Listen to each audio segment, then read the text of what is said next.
ఈ కులం వస్తుంది ఆ కులం రాదనేది లేదు.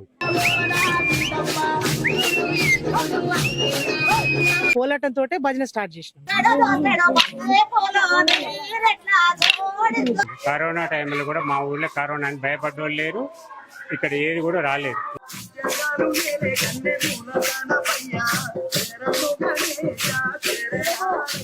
అదో పల్లెటూరు, 150 గడపలు, 450 ఓట్లు, 650 మంది జనాభా. ఆ గ్రామంలో కార్మికులున్నారు, కర్షకులు ఉన్నారు, కూలీలున్నారు, యజమానులు ఉన్నారు. అంతేకాదు ప్రతి ఇంట్లో ఓ కళాకారుడో లేదా కళాకారునో కూడా ఉన్నారు. రాత్రి అయిందంటే చాలు ఊరంతా గుడి వద్దకు చేరుతారు. ఫోన్లన్నీ ఇంట్లో గూట్లో పెట్టొస్తారు. భక్తి శ్రద్ధలతో భజనలు చేస్తారు, కీర్తనలు పాడుతారు, కోలాటమాడతారు. అందరూ ఒక్కటై ఆడుతారు, పాడుతారు. ఈ నమ్మశక్యంగాని ఊరెక్కడుందో తెలుసుకోవాలంటే ఈ స్టోరీ చూడాల్సిందే.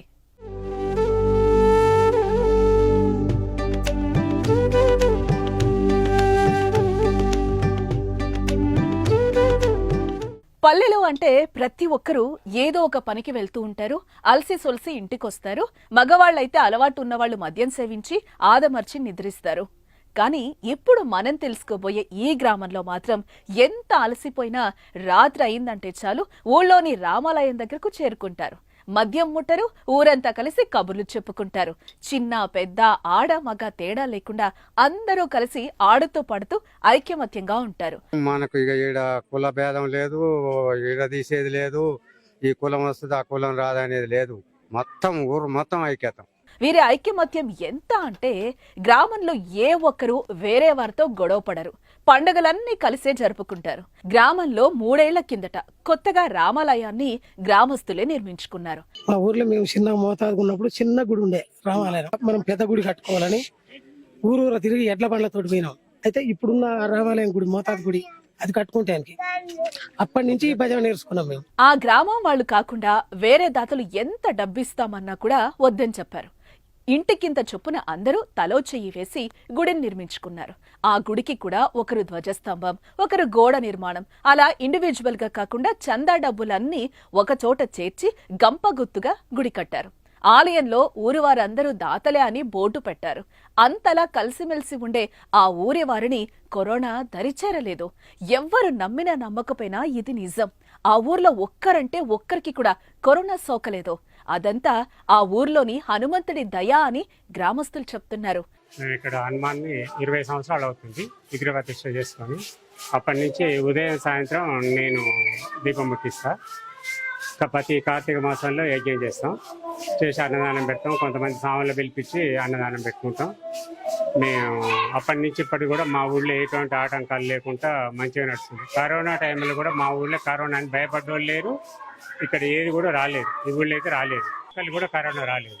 అన్ని ఊళ్ళల్లో భయపడ్డారు, మా ఊళ్ళో భయపడ్డాం కానీ రానైతే రాలేదు.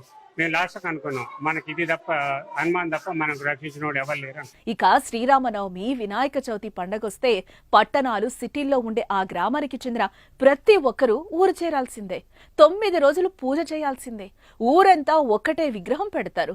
మా ఊర్లో ఇదే కాకుండా వినాయక చవితి కూడా ఊరు మొత్తం ఒకటే వినాయకుడు.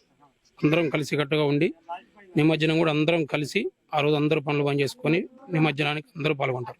నిమజ్జనం అంగరంగ వైభవంగా చేస్తారు.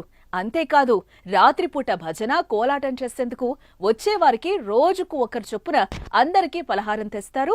కులమత భేదాలనేవి ఆ గ్రామంలో ఉండవు. ముస్లిం వ్యక్తి రామాలయం దగ్గర అందరితో కలిసి భజన చేస్తాడంటే ఆ గ్రామం ఎంత గొప్పదో ఊహించుకోండి. ఆ ఎస్కే హుస్సేన్ అని ఉండేది, అతను మధ్యలో కొట్టేది, పాటలు చెప్పేది. అంటే ఈ విధంగా మాకు కులాలకు మతాలకు అతీతంగా భజన కార్యక్రమాల్లో అందరూ పాల్గొన్నారు. అంతటి గొప్ప గ్రామాన్ని, ఆ ఆదర్శవంతమైన గ్రామస్తులను పరిచయం చేసేందుకు రాత్రైనా సరే సుమన్ టీవీ బృందం ఆ గ్రామానికి చేరుకుంది. Suman TV state coordinator Nagendrachari ఆ ఊరును, ఆ ఊరు వాసులను మీకిప్పుడు పరిచయం చేయబోతున్నారు. Welcome to Suman TV. Social media కారణం చేత ఎక్కడ చూసినా ఎవరు చూసినా ముఖ్యంగా యువత సెల్ ఫోన్ చేతిలో పట్టుకొని రీల్స్ చూస్తూ యూట్యూబ్ వీడియోలు చూస్తూ టైం పాస్ చేస్తున్న కాలం ఇది. అయితే ఇప్పుడు మనం నల్గొండ జిల్లా మాడులపల్లి మండలం కేశవపురం అనే గ్రామానికి వచ్చాం. ఊరంతా వారి వారి పనులకు పోయి అలసి సొలసి ఇంటికి వచ్చినప్పటికీ వారంతా ఒకే కాడ వాళ్ళ యొక్క గ్రామం రామాలయం దగ్గర చేరి వాళ్ళ తాతల తరం నుంచి వస్తున్న ఆనవాయితీని, ఆచారాలని, కనుమరుగవుతున్న కళలను కాపాడుతూ ఐక్యతను చాటుతూ ఆదర్శంగా నిలుస్తున్నారు.